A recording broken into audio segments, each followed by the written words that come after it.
Quand on a à travailler avec des intervalles, il peut être très pratique de savoir passer d'une notation à une autre. Alors ici, ce que je vais faire, c'est que je vais présenter les trois notations pour un intervalle. Dans le fond, les trois façons de représenter un intervalle, la notation algébrique, la notation d'intervalle, et puis la notation graphique. Et puis on va voir comment, dans le fond, passer d'une à l'autre.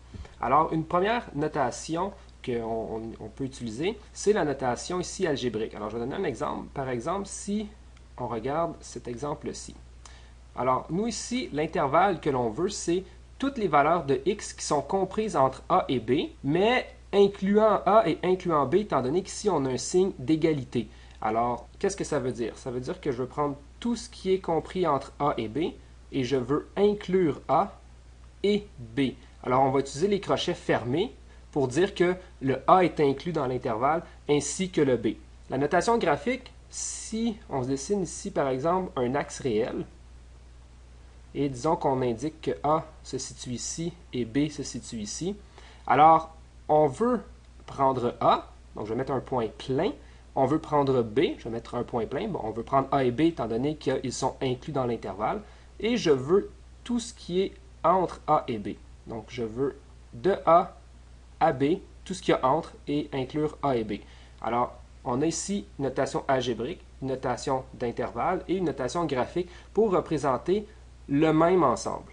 Un autre ensemble que l'on pourrait vouloir, c'est par exemple, sensiblement celui-ci.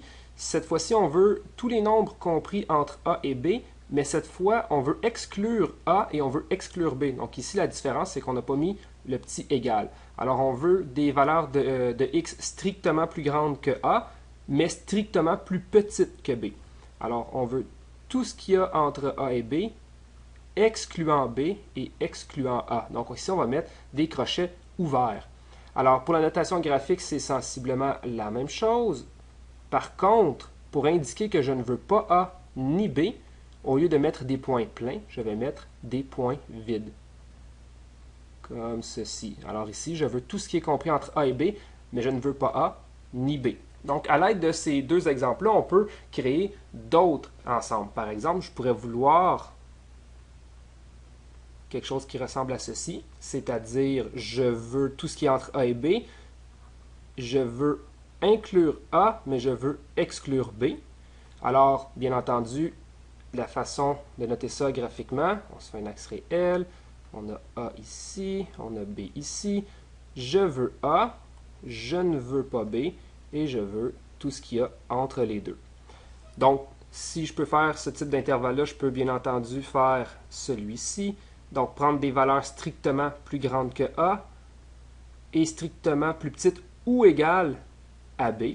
Alors là, bien entendu, on va avoir cet intervalle-ci, c'est-à-dire je veux exclure A, donc crochet ouvert, et je veux inclure B, donc crochet fermé, et la notation graphique va être, encore une fois, très sensiblement la même, donc de A à B, je ne veux pas A, je veux B, et tout ce qu'il y a entre les deux. Alors voilà une façon pour ces quatre ensembles-là. On pourrait aussi vouloir créer des ensembles qui sont non bornés. Donc par exemple, je pourrais vouloir prendre quelque chose qui ressemble à ceci. Toutes les valeurs de x qui sont plus grandes ou égales à A. Alors là, bien entendu, je veux A inclus dans mon intervalle, étant donné que j'ai le signe égal. Et il n'y a pas de borne supérieure, en fait, que je peux atteindre. Donc, en fait, ici, on va venir indiquer plus l'infini. Qu'est-ce que ça représente graphiquement? Je pars de A, j'inclus A et je veux tout ce qui est plus grand, donc je continue toujours. Bien entendu, s'il faut faire attention, une erreur fréquente, c'est de mettre ici un crochet fermé, comme ceci. Alors ça, c'est une grave erreur parce qu'en fait, si on ferme le crochet, ça veut dire qu'on se rend jusqu'à l'infini et on arrête. Donc, si on réussit à atteindre une place où on croit être l'infini, alors bien entendu, c'est qu'on n'est pas rendu. Donc, quand on travaille avec un infini, le crochet doit toujours être ouvert. Alors, ceci est une erreur, je vais l'effacer. Voilà. Donc, toujours un crochet ouvert.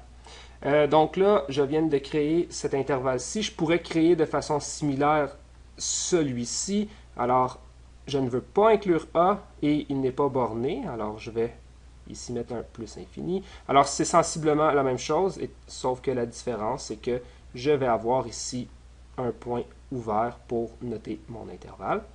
Et je pourrais travailler, dans le fond, de l'autre côté, c'est-à-dire prendre, par exemple, les valeurs de x qui sont plus petites ou égales à b. Alors, ici, je veux inclure b et je veux tout ce qui est plus petit.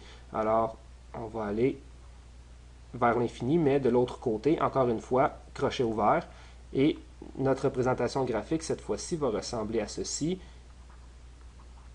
On part de B et on prend tout ce qui est plus petit. Et finalement, le dernier intervalle ici que je pourrais créer, c'est tout ce qui est strictement plus petit que B. Alors, de la même façon qu'on a créé les intervalles précédents, alors je vais exclure B et je veux tout ce qui est inférieur à B. Alors voilà ce qui donne la notation des intervalles. Et pour la notation graphique, eh bien, c'est sensiblement la même chose encore une fois. On va juste mettre un point vide, pardon, ici ça c'est B, un point vide, et on va prendre tout ce qui est inférieur. Alors voilà, on a nos façons de noter algébriquement nos intervalles en termes d'intervalles, la notation des intervalles avec les crochets, et la notation graphique. Alors, c'est très utile de savoir passer d'une à l'autre. Entre autres, des fois, c'est pratique d'avoir un exemple visuel. Alors, on va utiliser la notation graphique. Par contre, quand on veut donner une solution, on va souvent donner la solution sous forme d'un intervalle ou d'une notation algébrique qui ressemble à ceci.